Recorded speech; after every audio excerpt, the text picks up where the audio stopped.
The schools of the Holy Land, which have deep roots in history, are among the most significant pillars of the Arab cultural revival in the Holy Land. The oldest school in the Middle East is the Terra Santa School in Bethlehem, founded in 1598. The custody of the Holy Land, which runs these schools, strives to manage them by keeping up with developments in educational sciences, maintaining very high quality standards to meet educational needs and remain at the forefront of pedagogy, despite the growing challenges of education. We have 18 schools in the Holy Land, Jordan, Cyprus and Argentina. Thank God our schools are among the best in the region, and all our schools were renovated in 2023. These renovations include the complete restoration of the Nazareth and Accra schools and their infrastructure, the opening of a unique cultural and sports centre at Holy Land School, Jerusalem, as well as a newly built theatre at the same school. The list is long. In our school, for example, we have tried to expand the primary section and will soon open a new one. The renovations also involve the Franciscan School for the Disabled. There are 2 schools in the Beit Hanina, Helen Keller area, one for people with visual impairments, and we recently opened a new branch for students with hearing impairments. The Holy Land schools strive for inclusiveness, welcoming Muslim students alongside Christian students in their classes, while the Magnificat Music School also includes Jewish students and teachers. This is to spread the principle of respect and eliminate the seeds of racism in a diverse society. These are schools known for their high ethical and educational standards. Even the Ministry of Education recognizes the level of our schools and how excellent our students and centers are.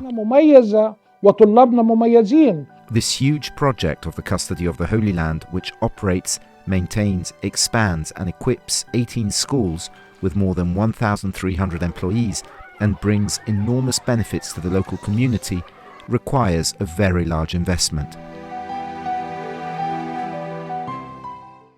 In Bethlehem alone, the cost of our 2 schools is about $150,000 per month.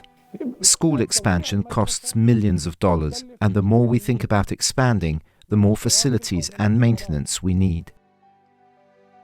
Abdel Masih Fahim, General Secretary of Christian Schools in Israel and Director of Al-Ramla School, believes that the Ministry of Education should cover 75% of educational costs, while parents should pay the remaining 25%. But the reality is different.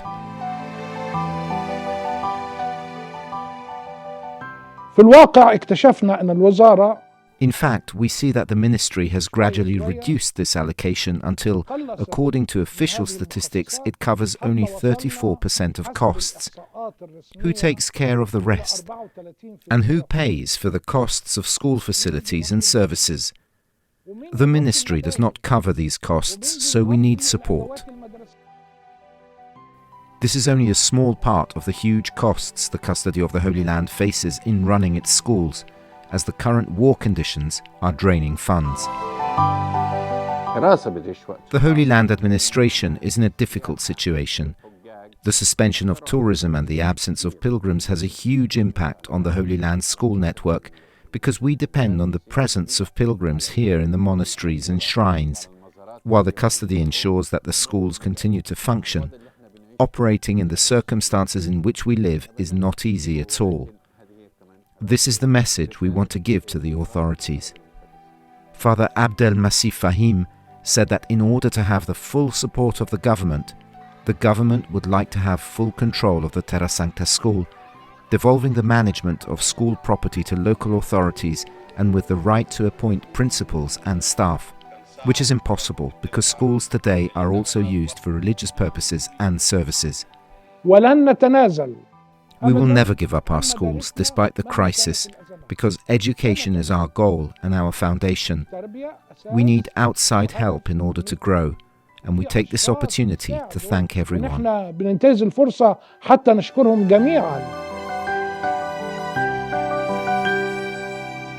you.